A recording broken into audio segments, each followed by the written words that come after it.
Hi, my name's Simon K. Jones, and you're listening to the audio version of my newsletter. Today, this episode is called The Temporal Aspect of Serials, which sounds quite serious when I put it like that. So in last week's Tales from the Triverse chapter, which is my ongoing fiction serial, I revisited a character from the prologue and continued her story. Due to writing my books in serial form, chapter by chapter, week by week, this takes on a peculiar and slightly magical resonance, at least for some readers.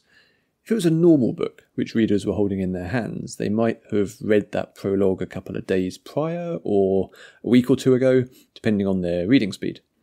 Reading in a serial form is quite a different experience because that prologue chapter was published in September 2021, and it's now, at the time of recording this, June 2024. Any form of serial gains an additional aspect, which is time. These stories play out along two timelines, the fictional timeline of the story and the real-world timeline of the readers and the writer. Some readers of last week's chapter won't remember the prologue. Others may not have read it at all, having jumped on board at a later point in the story's publication. It will still work fine for them and be a satisfying, self-contained storyline. But for those readers who do remember, it's not just a reference to something that happened at the start of the book.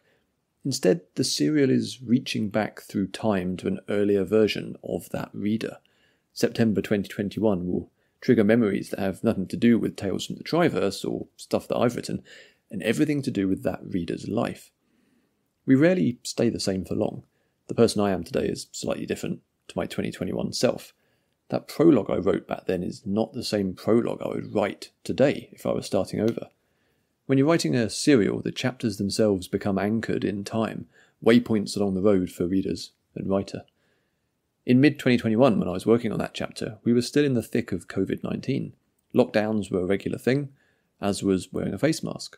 The reality of that time is punctuated by plague, and it's a reality that now seems very distant.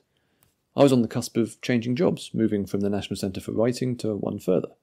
My son back then was 9, which feels like eons away from the 11 he is now. Point is, individual chapters of a serial become rooted in people's real lives and histories, the stories stretched out across timelines. A traditional book exists at a point in time, but it's more of a singular moment.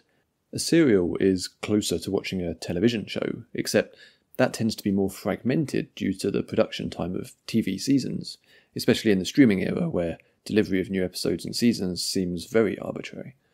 This sense of time also builds a slightly different kind of connection between the characters and the reader.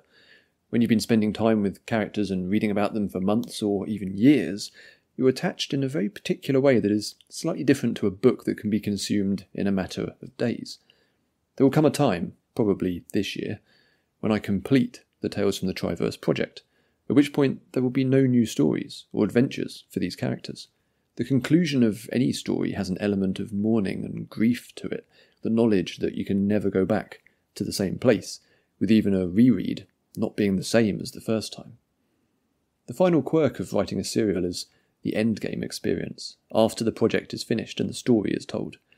Any readers that come along after that point have a fundamentally different experience to the readers who were there for the live serial.